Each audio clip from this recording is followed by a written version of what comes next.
시작. 어떤 여자에게 드라크마 10개가 있는데 그녀가 한 개를 잃어버리면 등잔불을 켜고 집을 쓸며 그것을 찾을 때까지 부지런히 찾지 아니하겠느냐? 또 그녀가 그것을 찾은즉 자기 친구와 이웃들을 함께 불러 이르되 나와 함께 기뻐하라. 내가 잃어버린 드라크마를 찾았노라 하리라. 기도하겠습니다. 하나님, 오늘 이 시간에도 주님께서 우리를 이 경배의 자리에, 이 특권의 자리에, 이 영광스러운 자리에 저희들을 불러주셨습니다. 주님, 이 자리에서 우리가 무엇을 하러 이 자리에 왔습니까? 주께 경배하러 왔습니다. 그리고 주님의 말씀을 들으러 왔습니다. 또 주님의 말씀 안에서 또한 형제 자매들과 교제하기 위해서 이 자리에 왔습니다. 주님 또한 주님을 찬송하기 위해서 이 자리에 왔습니다. 주님, 이 모든 경배의 중심에 주님이 있고 또 주님을 통해서 또 우리가 힘을 얻을 수 있도록 도와주시고 또 주의 말씀에 주의하고 주의 말씀에 따라 살아갈 수 있도록 인도해 주옵소서. 성령께서 이 시간 모든 것들을 주장하시고 또 선히 인도해 주셔서 영광 받으시기를 원하며 우리 주 예수님의 귀한 전함을 받들어 기도하옵나이다. 아멘. 앉으시겠습니다. 제가 이제 잃어버린 것을 되찾으라 중에서 우리가 되찾아야 할 것에 대해서 말씀을 먼저 드렸습니다. 우리가 되찾아야 할 것 중에서 먼저 우리는 잃어버린 하나님의 형상과 하나님의 얼굴을 되찾아야 한다고 말씀드렸습니다. 그리고 더 나아가서 우리는 또한 하나님 앞에서 우리가 가졌던 처음 사랑을 되찾아야 한다고 말씀드렸습니다. 처음 사랑. 자, 이 사랑을 잃으면 모든 것을 잃는 것과 같습니다. 이제 우리가 하나님과 이런 사랑을 회복해야 합니다. 언제까지 이제 우리가 하나님과 이런 갈등 관계, 또 하나님과 또 이런 바람직하지 않은 관계, 또 하나님을 슬프게 하고 아프게 하는 이런 관계 속에서 우리가 신앙생활을 해야 되겠습니까? 이제는 이 생활들을 지향하고 이제 다시 원래 있던 사랑의 자리로 돌아가야 합니다. 원래 있던 그 처음 사랑으로 돌아가야 됩니다. 하나님께서도 이것을 누구보다도 간절히 원하십니다. 우리가 하나님을 뵙기를 원하고 하나님과 이런 관계를 유지하기를 원하는 것보다 하나님께서 더욱더 우리를 더 그런 관계를 가지기를 하나님께서 더욱더 원하신다는 것을 기억해야 합니다. 하나님은 정말로 우리를 사랑하십니다. 사랑하셨기 때문에 자신의 모든 것까지 버리시고 또 자신의 생명까지 내어주셨습니다. 우리 찬송 가운데 그런 것도 있죠. 내 너를 위하여 모든 것을 주었지만 너는 나를 위해서 뭘 주느냐, 뭘 주느냐라고 말씀하십니다. 여러분, 사랑하는 성도 여러분, 이제 우리는 하나님의 그 사랑의 자리로 돌아갈 시간이라고 저는 말씀드리고 싶습니다. 마지막 때가 되면 전에도 말씀드렸지만 자꾸 사랑이 식어져요. 본래적 애정도 없어지고 본래적 사랑도 없어져요. 그런데 하나님과의 관계도 마찬가지입니다. 사람들이 돌아가고 싶어도 돌아갈 수가 없게 돼요. 마치 뭐와 같으냐면 브레이크가 고장난 것과 같고요.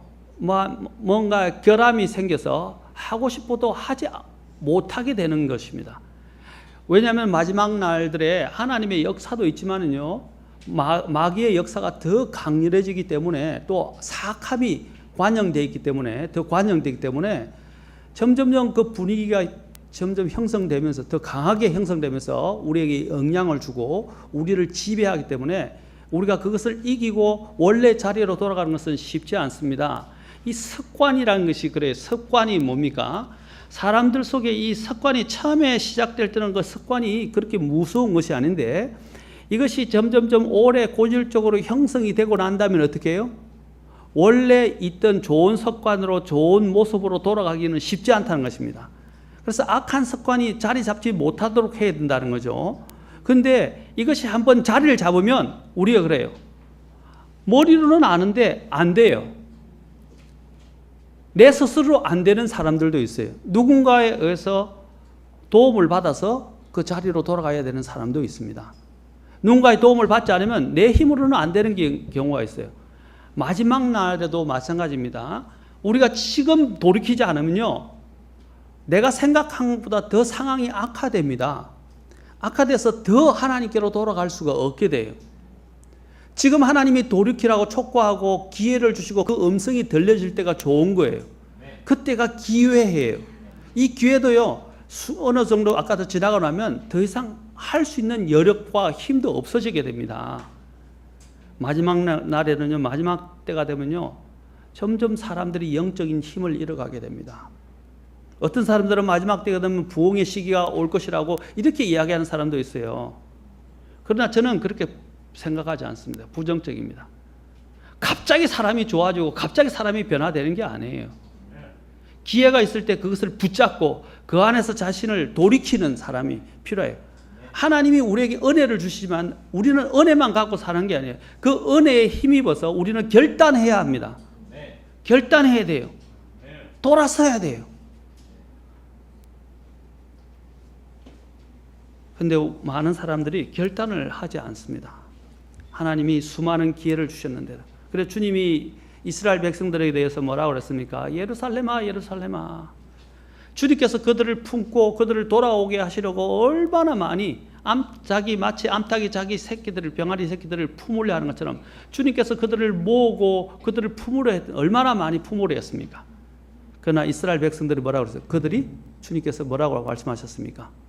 그들이 원하지 아니하였다 그랬어요. 원하지 아니하였다. 그 원하지 않는 상태가 오래되면요, 더 이상 돌이킬 수 없게 됩니다. 주님이 지금 우리에게 처음 사랑을 회복하라고 말씀하십니다. 자, 우리가 또한 세 번째로 잃어버린 것이 무엇입니까? 이제는 잃어버렸던 것들을 되찾아야 하는데 처음 사랑을 이제 다시 회복해야 합니다. 되찾아야 됩니다. 세 번째로는 우리는 예수님의 이름의 권능을 되찾아야 됩니다. 주님께서는 이 예수님의 이름은 대단한 권능을 갖고 있습니다. 예수님의 이름은 제가 전에 이름에 대해서 오랫동안 몇 번 수요일 날 설교를 했었습니다. 예수님의 이름은 예수님 자신이고 또 그분의 인격과 권능을 나타냅니다. 우리 기독교의 신앙의 핵심은 바로 예수님의 인격과 이름과 사역에 있습니다. 예수님의 이름을 신뢰하고 소유하며 그 이름을 영광스럽게 하고 그 이름을 위해 살고 그분의 이름을 날마다 선포하거나 증언하는 자가 바로 그리스도인입니다. 그리스도인이 무슨 뜻입니까? 그리스도를 따르는 자입니다. 그리스도를 높이는 자입니다. 맞습니까? 그리고 그리스도를 선포하는 사람들입니다. 그리스도인들은 그리스도를 따르는 사람에 대해서 그리스도 중심으로 살아야 돼요. 우리는 항상 주님의 이름을 달고 있습니다. 우리도 그렇죠. 가문의 명예라고 이야기하죠.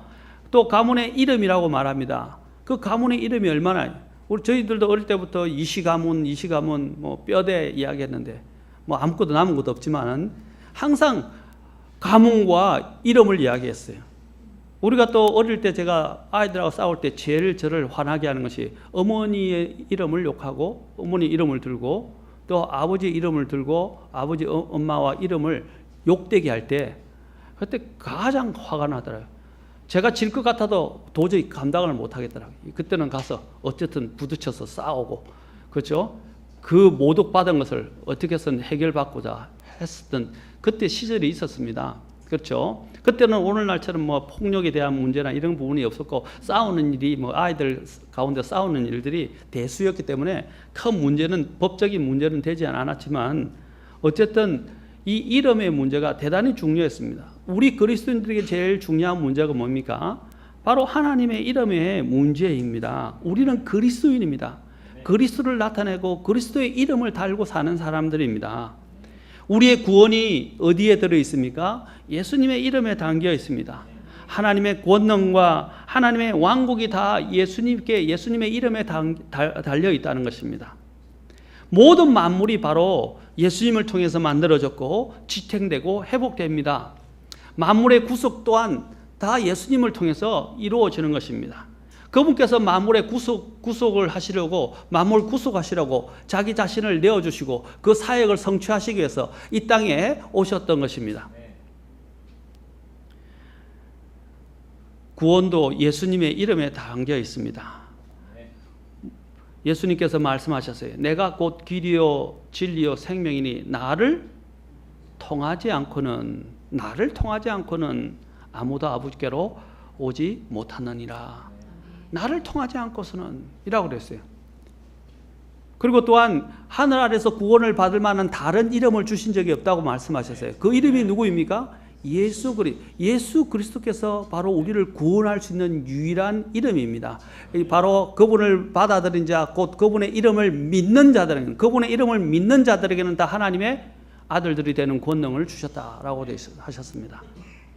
바로 주님의 이름이 이 구원에 있어서 굉장히 중요한 것입니다. 우리가 주님을 믿는다고 하지만 사실은 주님의 이름을 믿는 겁니다. 주님의 이름을 믿는다는 건 뭡니까? 주님의 그 인격과 주님의 모든 것들을 담고 있는 그 이름, 그것을 믿는다는 것은 곧 그분을 믿는다는 것입니다. 주님은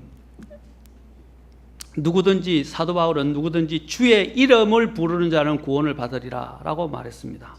바로 그 이름이 구원과 직결되어 있다는 것입니다. 교회 또한 주님의 이름을 통해서 모여진 곳입니다. 주님에 대해서 신앙 고백을 하고 주님의 이름을 중심으로 모여진 것이 교회예요. 교회. 주님의 이름을 부르지 못하고 주님의 이름을 통해서 구원받지 못한 사람들이 교회를 형성할 수는 없어요. 오늘날 교회 그냥 오래 나오고 헌금 많이 하면 그냥 교회 저절로 회원이 되는 게 아니에요. 그냥 기계식으로 문답집을 외워가지고 문답집을 외우고 난 다음에 그냥 세례나 침례를 받고 교회 회원이 되는 게 아니에요. 확실한 예수님의 이름을 제대로 알고 그 이름을 믿고 그 이름 안에서 인격적으로 예수님을 그 이름을 통해서 모셔드린 사람이 바로 구원을 받고 교회의 일원으로 들어올 수 있습니다. 마태복음 18장 20절에서는 두세 사람이 내 이름으로 함께 모인 곳에 나도 거기에 그들의 한가운데 있느니라. 두세 사람이 누구 이름으로요? 내 이름으로라고 말씀. 그것이 바로 교회예요. 교회. 주님께서는 바로 이 교회에 대해서 이미 구약에서부터 하나님께서는 그것을 계획하셨어요. 이 세상이 시작되기 전부터 하나님께서는 어떻게 해요?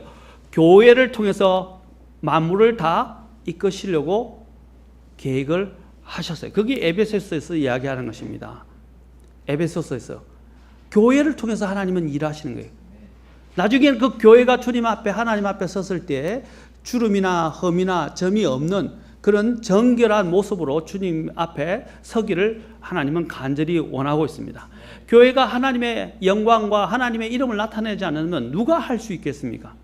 하나님께서 이 교회에 대해서 이미 계획하시면서 구약에서 이미 계획하셨고 이것을 나중에 주님의 이 동생이었던 야고보가 교회 지도자였는데 그 지도자가 이제 이방인들이 구원받는 이런 문제와 관련해서 이렇게 이제 결론적으로 구약을 인용하면서 이야기를 하고 있습니다. 사도행전 15장 14절부터 쭉 나옵니다. 14절부터 17절에 보면 특히 14절과 17절만 읽겠습니다.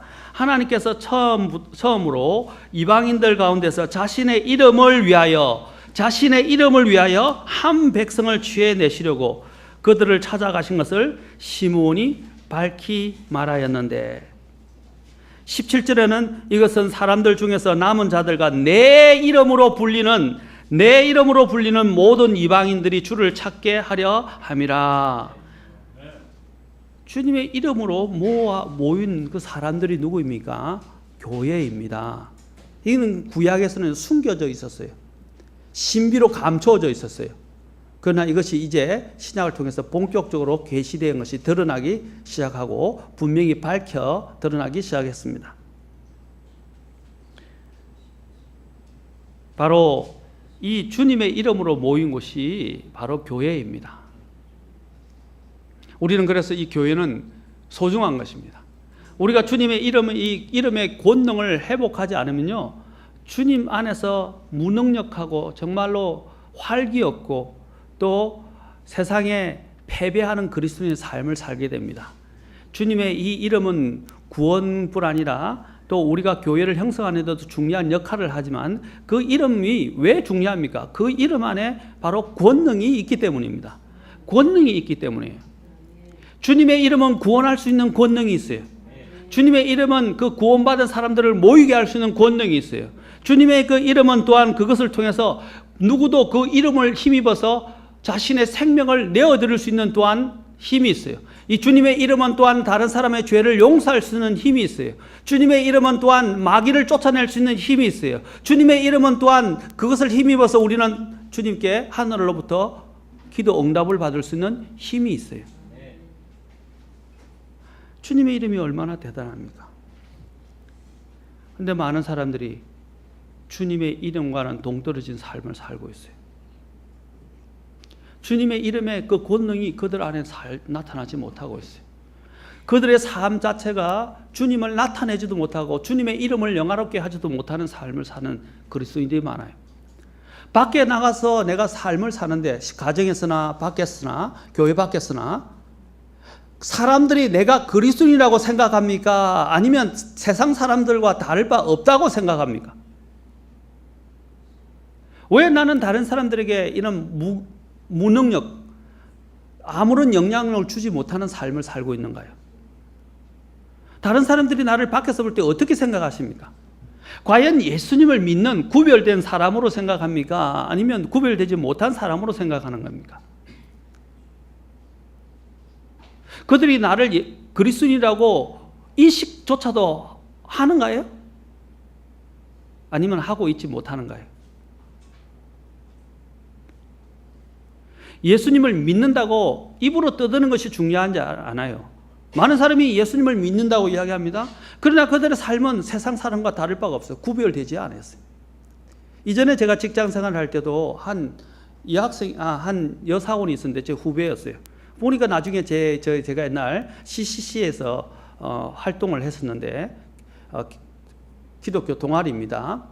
이제 대학교에서 전국 대학에 거의 대부분 다 들어가 있는데 그 CCC 출신이더라고요. 그리고 저보다 훨씬 후배였어요.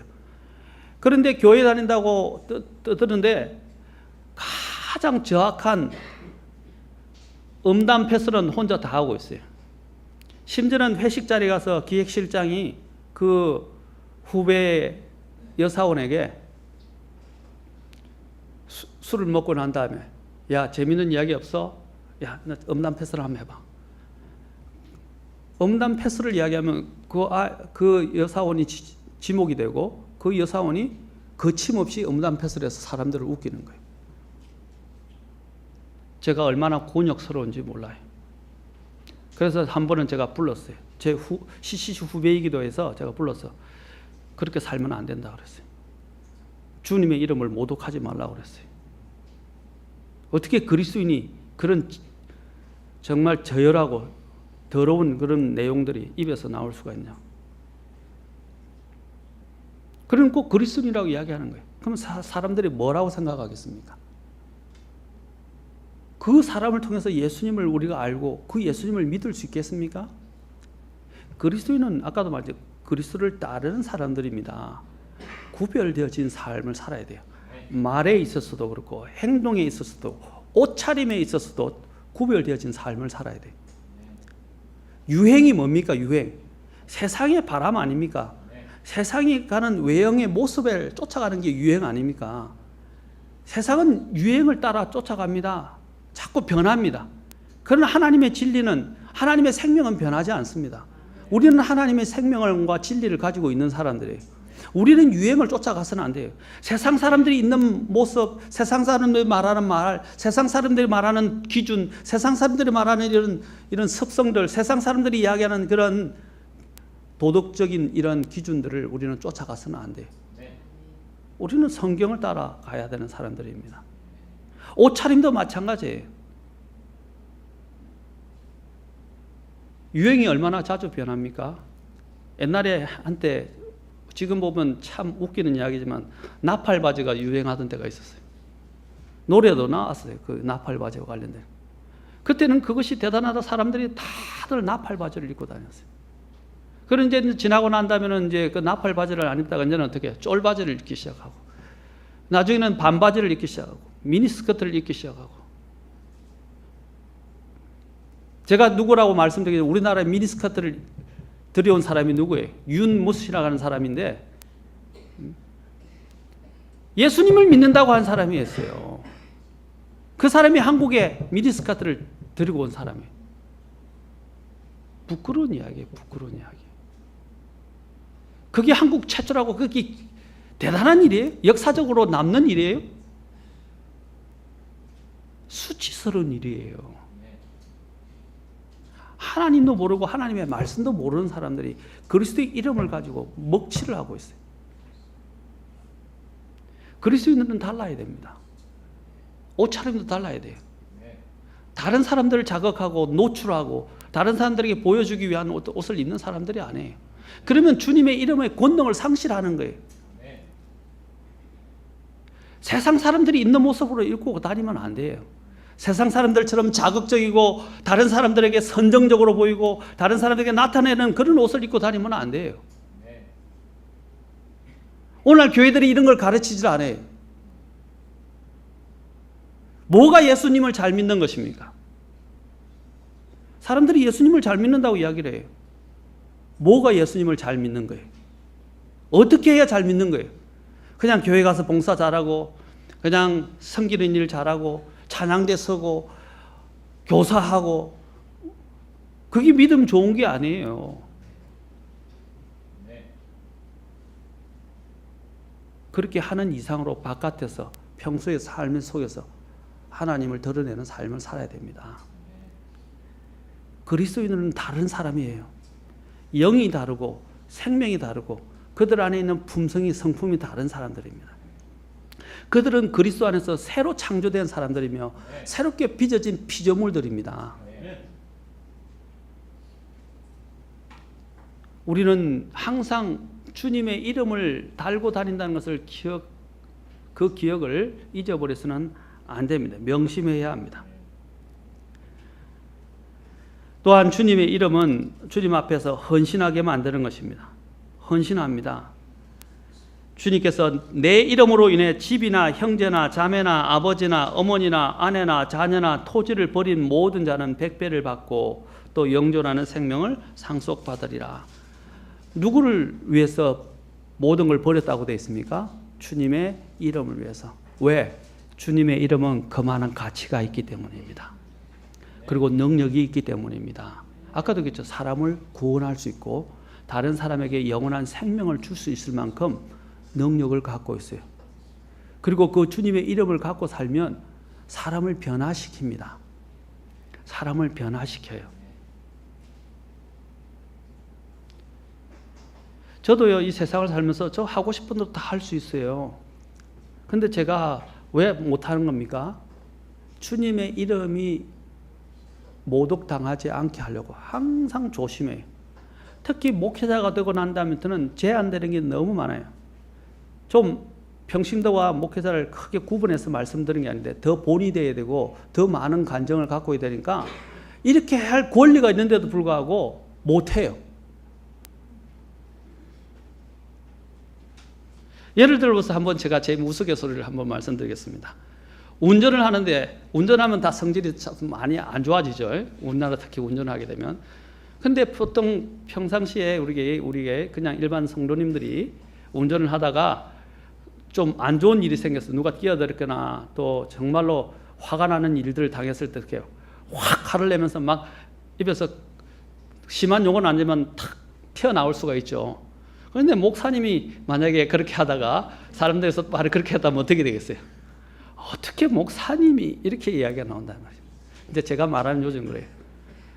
주님의 이름을 달고 그것을 더 강하게 나타내는 사람들은 더 어떤 행동에 있어서 조심하지 않으면 더 주님의 이름을 모독할 수 있고 욕되게 할 수 있다는 것입니다.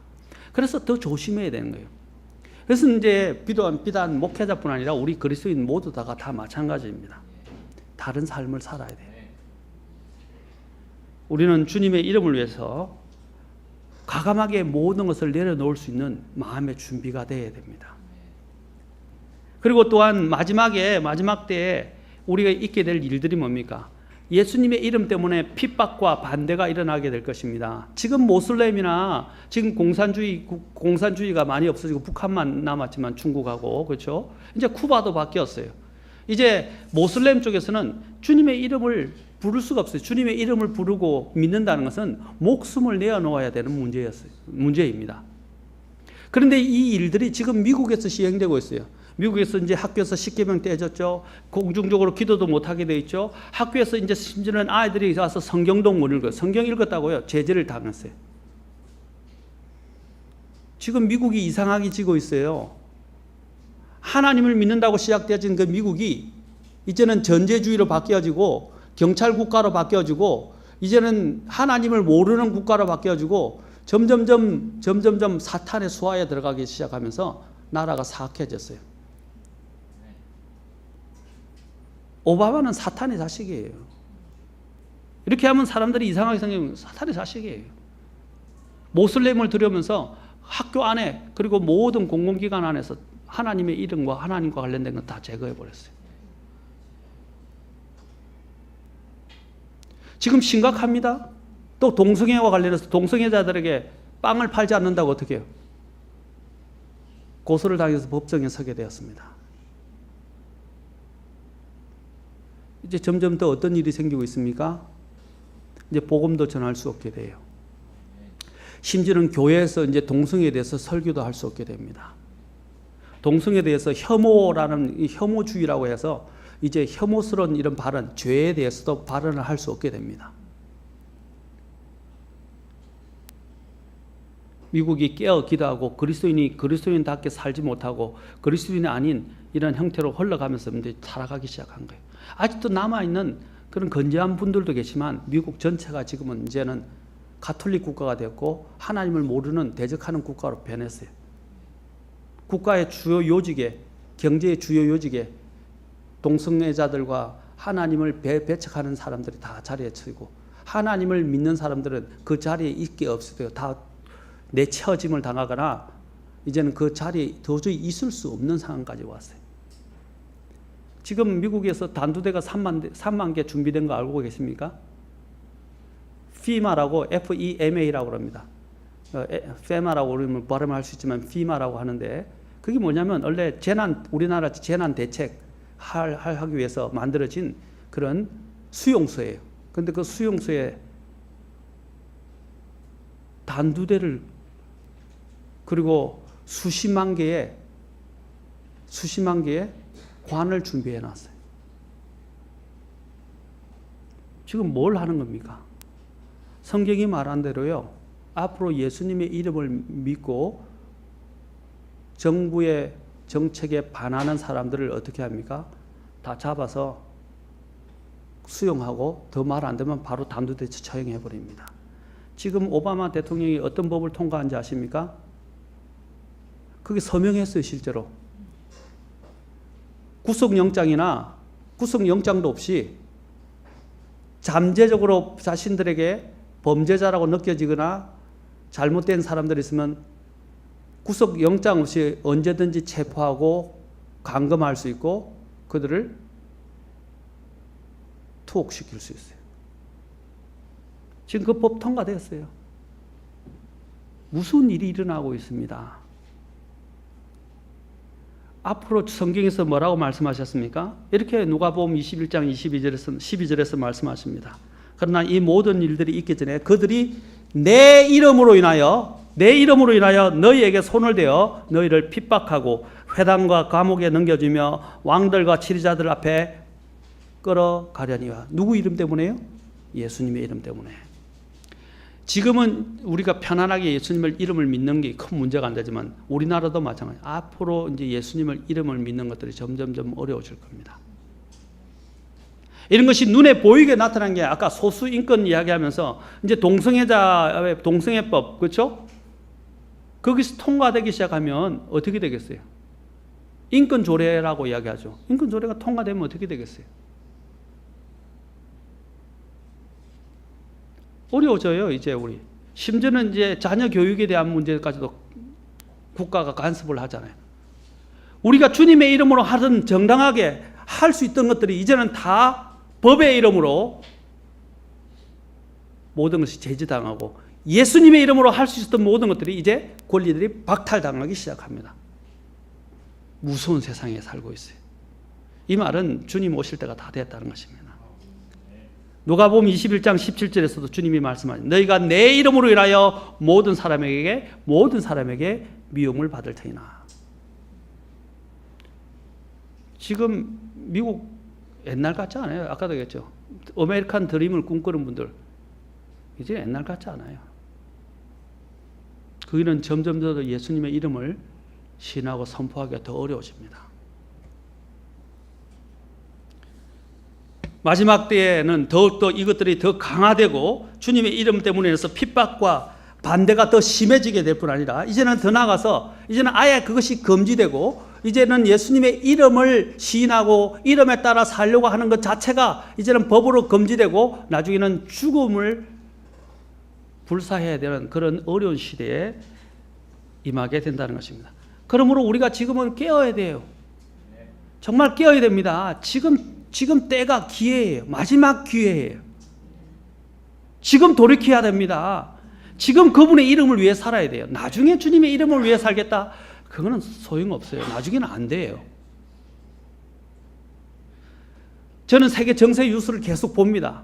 왜 보는 줄 아십니까? 앞으로 어떻게 되는 것이 이게 우리나라에도 직결되어 있는 문제이기 때문입니다. 앞으로 적그리스도가 오게 될 겁니다. 세계의 독재자가 오게 될 것입니다. 적그리스도가 뭡니까? 그리스도를 반대하는 자 또는 대항하는 자, 모방하는 자 이런 뜻입니다. Antichrist. 적그리스도가 나타나게 될 것입니다. 적이 뭡니까? 그리스도를 대적하는다 이 말 아닙니까?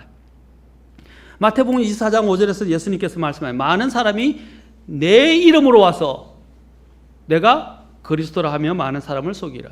우리가 주님의 이름의 권능 속에서 살지 않으면요, 그 사람이 권능을 잃게 되면서 주님의 이름을 가지고 오는 그 적그리스도를 쫓아가게 된다는 거예요.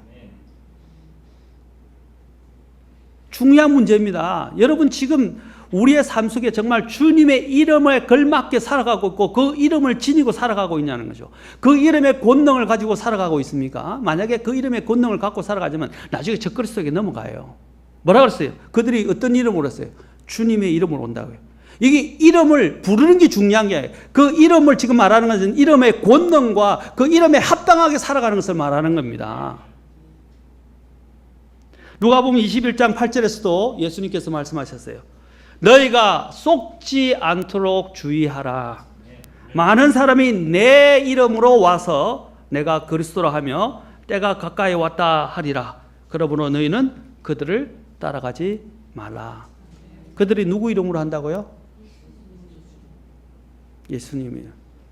근데 그 예수님의 이름은요, 요한복음에서 5장에서 예수님께서 말씀하시기를 뭐라 했냐면 자기 이름이라고 해요. 자기 이름으로 온다고 그랬어요. 그 자기 이름인데 누구 이름을 빌려서 오는 거예요? 예수님의 이름을 빌려서 온다는 말입니다. 그러나 이렇게 하나님의 말씀 안에서 주님의 이름을 권능을 가지고 살지 못하는 사람들은요, 어떻게 된다고요? 쏟게 되고 그것을 따라가게 될 것입니다. 무서운 일이 일어납니다. 많은 사람들이 에이 나는 안 그래. 안 그럴 거야. 안 그래요. 지금 제대로 주님의 이름에 합당하게 살지 않으면 나도 모르게 젖어 들어갑니다. 우리도 그렇잖아요. 내가 어떤 습관이 형성되면 어떻게 해요? 내가 알고 있는데 어떻게 해요? 내 생각은 아닌데 자꾸 아닌데 하면서 끌려가는 거예요. 그게 죄의 힘 아닌가? 그게 악의 힘이에요. 사람들은 아닌데 하면서 끌려간다. 그게 왜냐하면 안에 권능이 없기 때문입니다. 그 안에 권능이 부재했기 때문입니다. 지금부터 주님의 이름이 내 안에서 계속적으로 나한테 생명적으로 역사하지 않으면 나는 나중에 끌려가게 돼요. 마태복음에 예수님께서 택감 받은 사람조차도 어떻게 된다고 그랬어요? 나중에 미혹을 당할 것이라고 말씀하셨어요. 속임과 미혹을 택한 사람들조차도, 물론 환란 때를 이야기하지만 환란 전에도 그와 유사한 일이 일어납니다. 그러면 그 사람의 삶은 나중에 얼마나 비참해지게 되겠습니까? 그가 믿었던 모든 것들이 다 수포로 돌아가게 될 것입니다. 그가 주님 앞에 구원받았다면 주님 앞에 섰을 때 아무것도 남지 않을 거예요. 맞습니까? 주님의 이름은 중요합니다. 우리의 삶 속에 주님의 그 이름의 권능이 다시 되찾아져야 합니다. 그것이 회복되어져야 되고 그 안에서 우리가 살아가야 됩니다. 그리스도의 삶, 오늘 우리 여기에 다른 형제님들 좀 자꾸 지적이고 지식적이고 센세이셔널한 이런 것만 추구하지 마세요. 그것도 필요하지만 일단 지금 내 현재 삶이 주님의 이름의 권능을 나타내지 않는다면 그거 다 무용지물이에요. 다 소용없는 일이에요.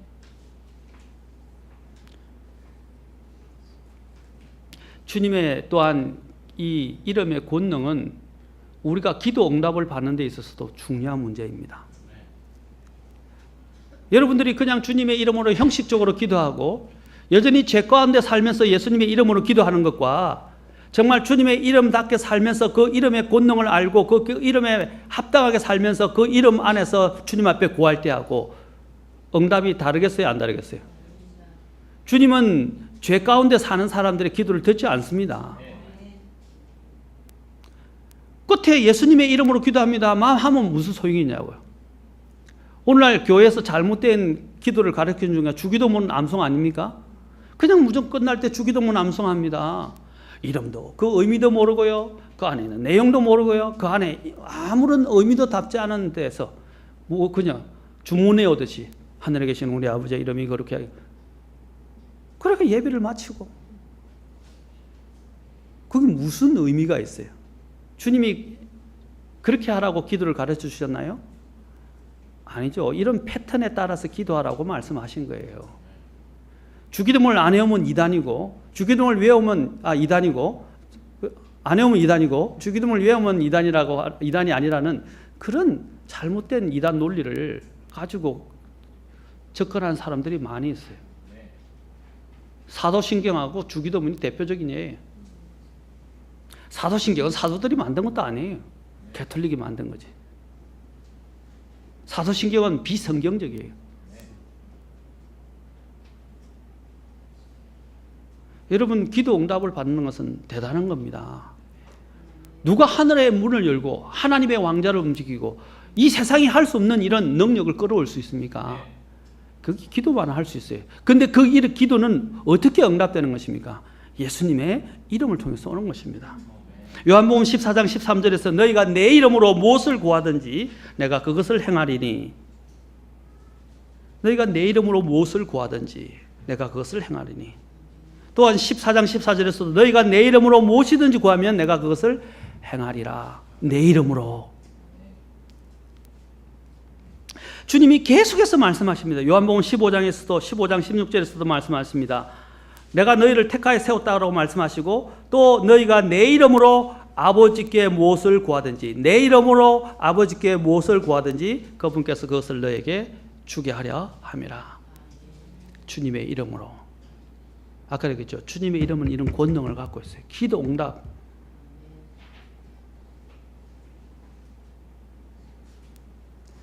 또 16장 23절, 16장 24절, 16장 26절 계속해서 말씀하십니다. 16장 24절도 보십시오. 기도 응답만 이야기하십니까? 지금까지는 너희가 내 이름으로 아무것도 구하지 아니하였으나 구하라. 그래야면 너희가 받으리니. 또 뭐라고 그러냐면 이로써 너희 기쁨이, 주님의 이름으로 인해서 기쁨까지 충만하게 해주신다고 말씀하십니다. 여러분, 기도 응답을 한번 받아보세요. 얼마나 기쁜지. 우리의 삶 속에 기도 응답을 받으면요, 그리스도의 삶이 달라져요. 기쁨이 넘친단 말입니다. 그런데 그리스도인들이 기도도 안 하죠. 기도 응답을 받아본 적이 없죠. 그러니까 진정한 하늘의 기쁨이 뭔지를 깨닫지를 못하는 거예요. 구령을 안 하니까 또 기쁨이 뭔지를 모르는 거예요. 제가 처음에 이 교회 처음에 초청을 받았을 때 와서 설교한 것이 뭡니까? 기쁨을 어떻게 하면 기쁨을 회복하는가? 기쁨을 되찾는 비결에 대해서 말씀드렸어요. 그리스도인의 기쁨의 비결. 그 중에서 쭉 여러 가지 목록들을 여러분들에게 말씀드려요. 그 중에 하나가 뭐예요? 기도와 그 다음에 순종과 그 다음에 구령이었어요. 구령하십니까? 왜 우리가 기쁨을 잃어버립니까? 주님의 이름의 권능을 상실하고 있기 때문입니다. 주님의 그 이름에 우리가 의지해서 그 안에 살면서 기도하면 응답을 받고 그 응답을 통해서 하나님께서는 엄청난 하늘의 기쁨들을 우리에게 주실 것입니다.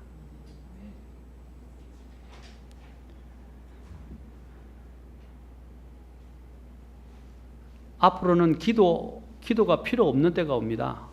주님이 오시면 기도가 필요 없어요. 그때 가면 이미 하나님이 다 아세요. 그냥 다 해서 그냥 다 해주세요. 거기는 구하는 게 없을 거예요. 거기는.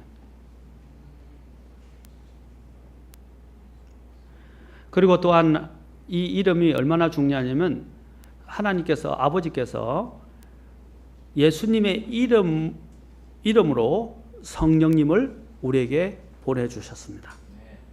요한복음 14장 26절에 이렇게 말씀하십니다. 위로자 곧 아버지께서 내 이름으로 보내실 성령님 그분께서 너에게 모든 것을 가르치시고 내가 너에게 무엇을 말하였든지 너희가 모든 것을 기억하게 하시리라.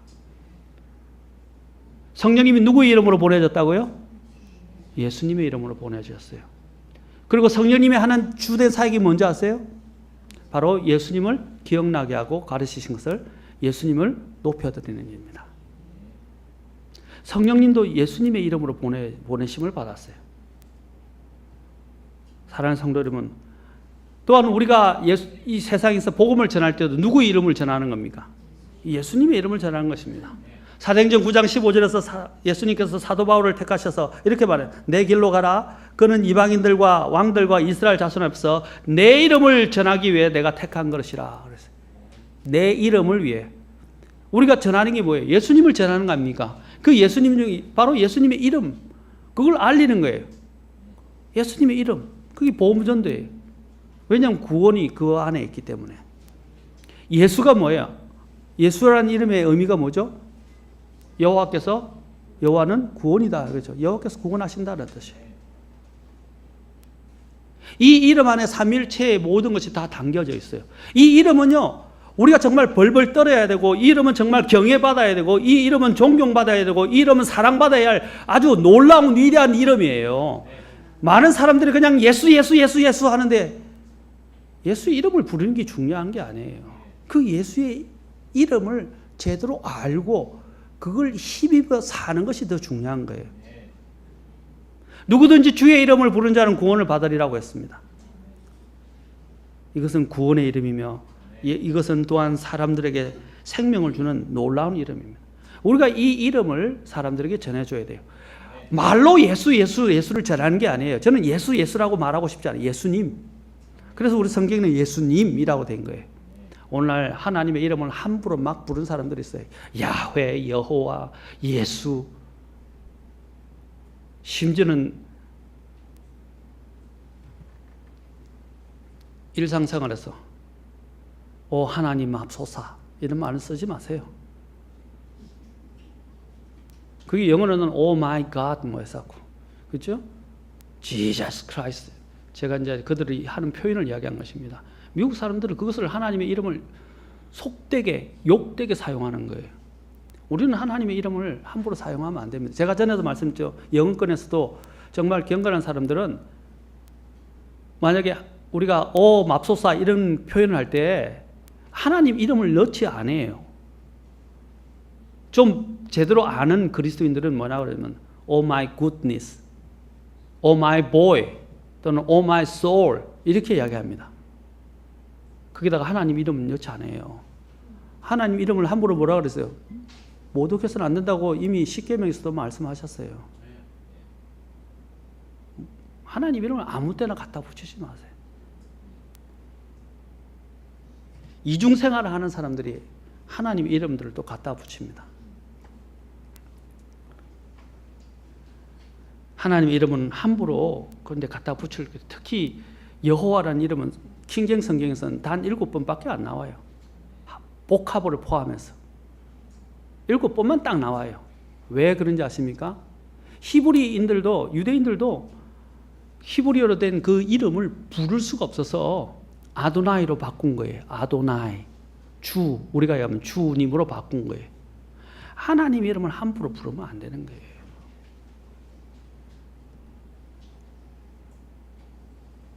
우리는 그 이름을 선포하기 위해서 우리는 하나님 앞에 부름을 받았습니다. 우리는 그 이름을 위해서 살아야 됩니다. 사도 바울이 사도행전 21장 13절에서 이렇게 말합니다. 나는 주 예수님의 이름을 위해 예루살렘에서 결박당하는 것뿐 아니라 죽는 것도 각오하고 있느니라. 주 예수님의 이름을 위해 복음을 전하다가 결박당하고 죽을 각오, 순교당할 각오까지 했다고 그랬어요.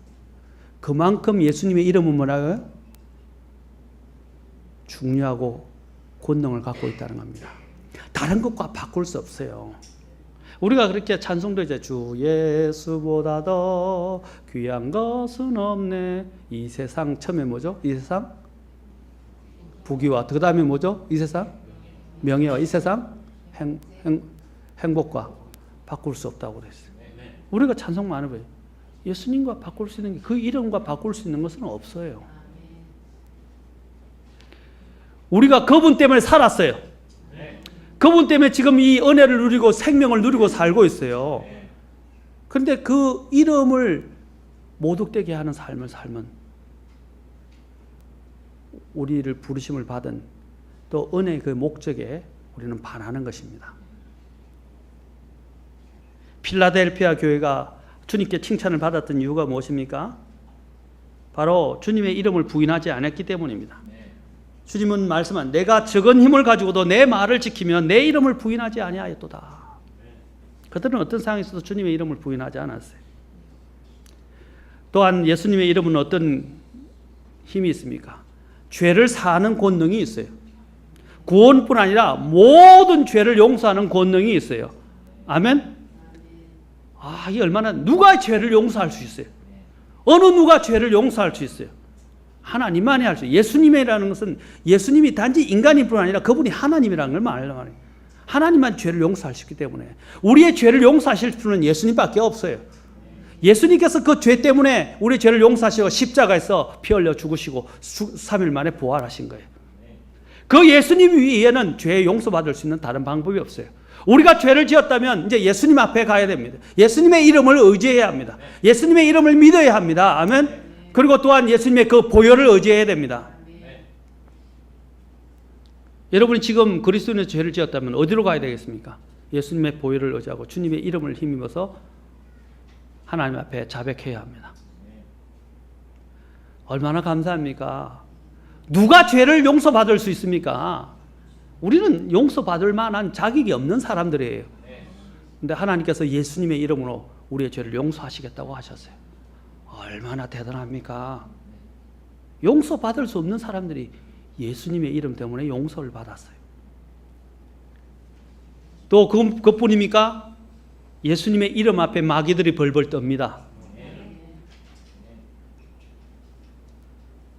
그 권능은 이 세상의 어떤 다른 피조물도, 이 세상의 어떤 다른 신들이라고 하는 그 영적인 능력을 가진 천사들조차도 예수님의 이름 앞에서는 엎드리게 되어 있어요. 어떤 마귀 들린 사람도 예수님의 이름 앞에서는 꼼짝하지 못해요. 얼마나 놀라운 일입니까? 실제로 한 우리 교회 이전에 자매가 있었는데, 자매가 마귀의 공격을 받아서 밤에 잠을 자지도 못하고요. 심지어는 자해를 하는 게 아니라 실제로 그래요. 마귀가 공격을 해서 온몸에 상처가 나. 손톱으로 긁은 자국 같은 거 있잖아요. 쫙쫙 꺼여서 밤마다 와서 마치 자신을 강간하려는 것처럼 자신을 덮치고 긁어내는데 잠을 못 자는 거예요. 그 자매를 제가 상담하고 그 자매가 치유를 받았는데 그 자매가 가르쳐 준 게 뭐냐면 두 가지였어요. 자매 안에 계신 분이 누군가, 그 다음에 자매 안에 계신 분이 세상을 이기신 분이고 세상을 더 위대하신 분이, 그보다 마귀보다 더 큰 분이시며, 또한 그분이 뭐라 그랬어요? 그분의 이름을 의지하는 법에 대해서 가르쳐 줬어요. 그리고 그 마귀가 올 때 누구 이름으로 쫓아내냐면 바로 예수님의 이름으로. 먼저 예수님의 이름을 쫓아내기 위해서는 그 예수님의 이름의 권능을 알고 그 이름을 뭡니까? 내가 힘있고 의지하는 믿음이 있어야 돼요. 그 다음에 순종을 통해서 쫓아내 나가는 겁니다. 그 자매 이름이 최자매였는데 그 이후로 모든 것이 고쳐졌어요. 정상적으로 돌아왔어요. 얼마나 감사한지. 밤마다 잠을 못 자서 새벽에 한 번은 저희 집에 와서 문을 두드리고 들어왔어요. 잠을 못 자가 온 상처로, 이쁘고 키도 크고 아주 젊은 자매였는데 얼마나 마음이 아프든지. 그래서 저희 집에 와서 저 상담받고 기도하고 나면 그 다음에 성경 읽고 편안하게 저희 집에서 자더라고요. 잠을 잘 자요. 공격 없이. 저희 집사람도 같이 봤으니까 잘 알아요. 예수님의 이름은요, 마귀들도 벌벌 떱니다. 그리고 마귀를 쫓아낼 수 있는 권능 갖고 있어요. 우리는 대단한 권능을 갖고 있는 사람들이에요. 여러분, 마귀가 들리거나 가에 눌리거나 뭐 여러 가지 일로 인해서 무서워할 필요 없어요. 혹시 죄송합니다. 일부러 그렇게 하라고 공동묘지를 간다 하더라도 무서울 거 없어요. 그렇죠? 뭐 때로는 인간이기 때문에 뭐 머리가 쭈삣쭈삣 설 때가 있겠지만은 무서워할 필요 없어요. 저 교회 혼자 밤늦게 혼자 있는 경우 많아요. 불 다 꺼지고 제 방에 있고 온 저승이 다 사방이 컴컴해요. 그런데 한 번도 무서워한 적이 없어요. 무서워할 이유가 뭐 있냐고요. 내 안에 계신 분이 제일 크신데, 그분이 나를 지키시는데. 아멘? 마귀가 나한테 뭐라고 할 수도 없어요. 내 안에 있는 새 사람을 건들 수가 없어요. 내 몸은 건들 수 있지만 내 안에 있는 것을 건들 수가 없단 말입니다. 그리고 나를 지배할 수도 없어요. 바로 내가 왜냐하면 예수님의 이름을 의지하고 있기 때문입니다. 그분의 이름을 부르고 그분의 이름으로 마귀를 제압할 수 있기 때문입니다. 여러분, 주님의 이름을 믿는다는 건 얼마나 대단한지 몰라요. 우리가 이제는 그 권능을 회복해야 돼요. 그냥 이름을 가지고 있는 사람이 아니라, 유명무실한 사람이 아니라 진짜 그 이름에 걸맞는 권능을 갖고 사는 그리스도인이 되어야 됩니다. 아멘? 주님은 그 예수님의 이름 안에서 그런 권능을 오늘 우리가 되찾고 회복하기를 원하십니다. 그분의 권능을 힘입게 될 때 그리스도의 삶이 얼마나 풍성하고 얼마나 권능 있는 위풍당당한 삶을 살 수 있습니까? 맞습니까? 근데 왜 내가 이렇게 쪼잔하고 쪼들리고 찌들리는 이런 삶을 사는 겁니까? 주님의 이름의 권능이 내 안에 없어졌기 때문입니다. 사라졌기 때문입니다. 죄에 눌려 살고 세상에 눌려 살고 온갖 염려에 눌려 살고 자기 자아에 눌려 살고 정욕에 눌려 살고 온갖 들에 눌려 살고 찌들려 사니까 그렇게 권능이 나타나지도 않는 거예요. 기도 응답도 안 되고 그리스도의 삶이 무미건조한 거예요. 이제는 바뀌어져야 돼요. 그리스도를 믿는다면 바뀌어져야 돼요. 그리스도의 삶은 사실은 복되고 즐거운 일이에요. 물론 그 이름 때문에 여러 가지 어려움도 오지만 그 어려움이 될 수가 없어요. 예수님의 이름을 믿으면. 제대로 예수님의 이름을 이해한다면 그것은 문제가 되지 않아요. 왜 우리가 이렇게 찌들려 살아야 됩니까? 그것은 사탄이 좋아하는 거예요. 하나님이 좋아하는 게 아니에요. 하나님은 우리를 그렇게 하도록 우리를 세상 좋아하지 않으셨어요. 그렇게 무능하고 그렇게 찌들려 살도록 하나님 우리를 창조하셨습니까? 그렇게 창조하셨지 않았어요. 그분의 이름의 권능 안에서 힘있게 살아가도록 소망을 가지고 살도록 하나님이 우리를 창조하셨어요. 마귀도 우리를 어떻게 할 수 없어요. 사랑하는 성도 여러분, 주님의 이름의 권능을 회복하십시오. 그리고 그 이름을 의지해서 살아가십시오. 그 이름 안에서 소망을 가지십시오. 그러면 우리의 삶은 달라지게 됩니다. 언제부턴가 우리는 그 주님의 이름의 권능을 잃어버렸습니다. 그러니까 너무 이렇게 고질화되고 그냥 가고 있습니다. 이제는 아닙니다. 다시 돌이켜야 돼요. 아까 그랬죠. 시간이 더 가면 더 갈수록 더 어려워져요. 지금 이 순간부터 돌이키셔야 됩니다. 그 이름의 권능을 회복하셔야 됩니다. 그러면 우리의 삶은 정말 달라지게 될 것입니다.